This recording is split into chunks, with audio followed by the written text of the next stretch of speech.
special there. And you see I'm pulling back constantly, always moving my mortar and my AT guns, because as they take the front lines, you need to pull back and set up better defensive positions unless you just want to be overrun. And even worse than getting overrun is getting overrun and having them take your crap from you, because they can't buy any mortars or anything, but if they take one of your mortars, you are in trouble. I play front lines a fair amount, and by a fair amount, I mean I barely played at all, because I barely play this game at all, because I don't play video games, but stealing a mortar is like the best thing ever when you're an attacker. Like, suddenly everything becomes easier, and Inglorious Nazis says, oh my god, I'm always talking about. Frankly, a guy with a name like Inglorious Nazis, you know, it's clearly some sort of play on Inglorious Bastards, but what are you talking about? See, it is incomprehensible to me. But lots of flamethrower tanks around, lots of things being set on fire. I hope you like flames, because there's going to be a lot more flames. The Japanese certainly have access to an amazing flame thing. My guy's been spotted in this window. Buildings are fantastic cover if you haven't noticed. 3 people shooting at him, not much happening. I'm not sure why I wasn't shooting back. It was a hard angle for him, I guess, but yeah, taking a mortar if you're attacking is just the most amazing thing ever, because suddenly, instead of having this very difficult push forward through fortified territory where there's someone hiding behind everything and the opponent's already got you sighted and everything, suddenly you can just sit back and lob shells at them until it's safe to move in. And so do not let your mortar get captured if you are on defense. That is like the worst thing you can do. It's also bad if they capture like your AT guns or something, but really the worst is your mortar. And you also don't want to let them capture a vehicle. It's very tough to capture vehicles in frontline. It's even tough to recapture your own vehicles, because the constantly moving front line it's a combination of a very focused battle, so while the fighting is going on, there's not a lot of opportunity to pull backwards. Like you saw, I took out that thing he was trying to repair because he couldn't really like move up and secure the position. You can't really secure the position around a dead thing, and even if you can, typically the battle's moved on, so it's only the attackers who can sort of secure the position, and they need to keep moving.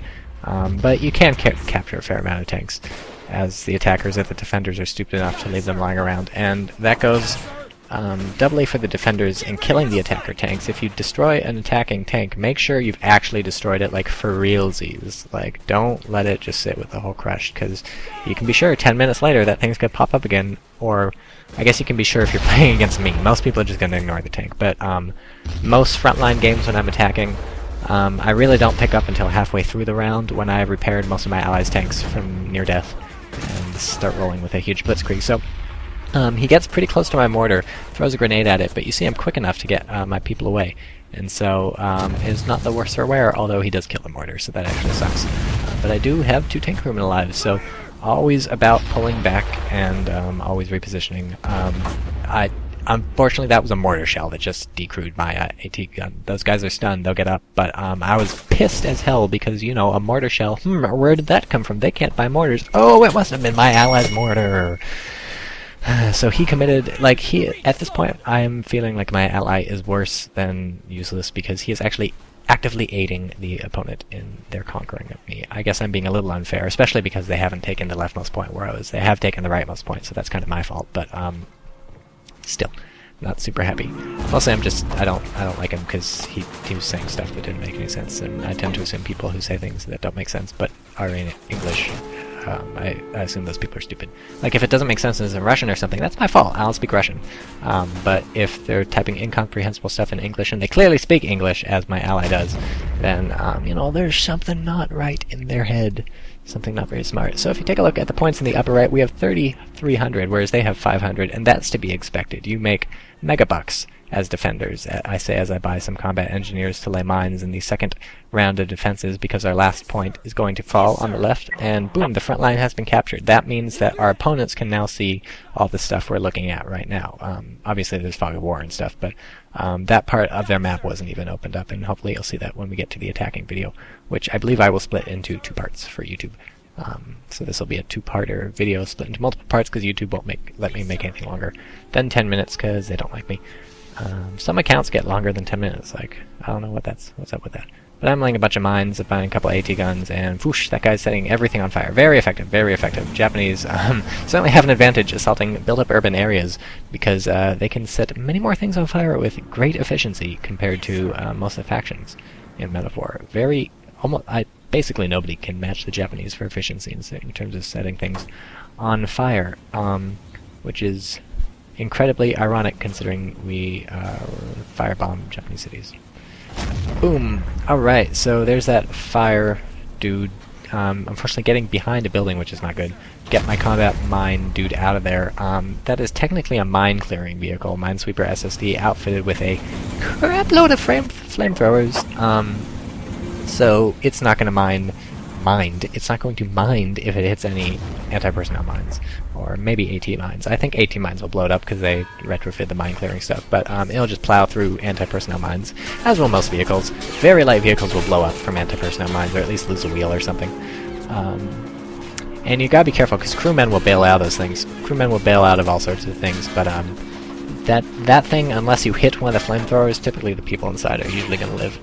So they get out, and they'll do that. All sorts of vehicles crewmen will bail out of, so always when you kill a vehicle, make sure there's no tank crewmen hiding around, because they can come back and bite you in the butt.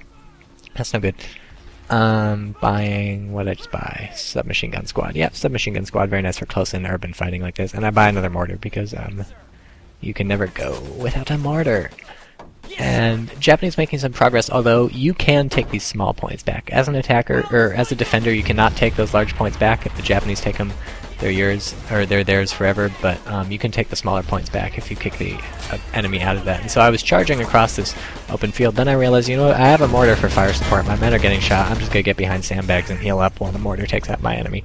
And most of the people I've been killing this match, if you've been paying attention to the upper left, they've been assault infantry and paratroopers, so those are the elite infantry that the attackers are buying. That's actually a pretty good tactic. When you're assaulting in front line, there's kind of two schools of thought the way I see it, and that AA vehicle is not having a good day, good night. And then it explodes, because everything that tips over explodes. That is one of Men of War's video game conventions. Maybe not super realistic, but incredibly fun. Also, I sent these submachine gun infantry up here to this church to secure that decrewed AT gun. I want to take that AT gun, but then it's getting shelled by the stupid mortar that my ally lost like forever ago, so maybe that's even a new mortar. That sucks. But I double tap L because that's the quick key to get everybody out of the vehicle. If careful, don't do that in tanks or light vehicles unless you want the vehicle to blow up, because that's also the hotkey for, as you're leaving the vehicle, set something to explode. So if it looks like they're going to move in on your vehicle and somehow capture it, I don't know how, just double tap L and your men will exit the vehicle, leaving a nasty surprise behind. And no, the nastiest surprise is not poop, it's dynamite. Usually dynamite. Typically always dynamite. I don't think you can do it if you go to dynamite. I mean, they'll hop at the vehicle, but it won't explode later. There's a waterfall. Very, very serene waterfall. There's a waterfall on this map, I'm not sure what's really up with that. Was I saying something? Oh yeah, they're buying a lot of elite infantry because, so I guess there's two schools of thought. Maybe there's three, maybe there's four, maybe there's just one. You can either buy a bunch of cheap people or a bunch of expensive people. Or I guess there's a mix. Alright, we'll go ahead and say there's three schools of thought. A bunch of cheap people are nice because if your opponent's got minefields, you certainly want to find that out with the crummy people. Because, frankly, whoever steps on a mine, he's gonna die. Okay? That's how it happens. That, right there, that's a Type 92. Maybe it's not a Type 92, I can't remember what that truck is called. But basically that truck, it's got 5 machine guns and like 5 people inside, and they all got like some machine guns. So you just drive that up to any infantry, it kills them all, then the people get out and they kill everybody else again.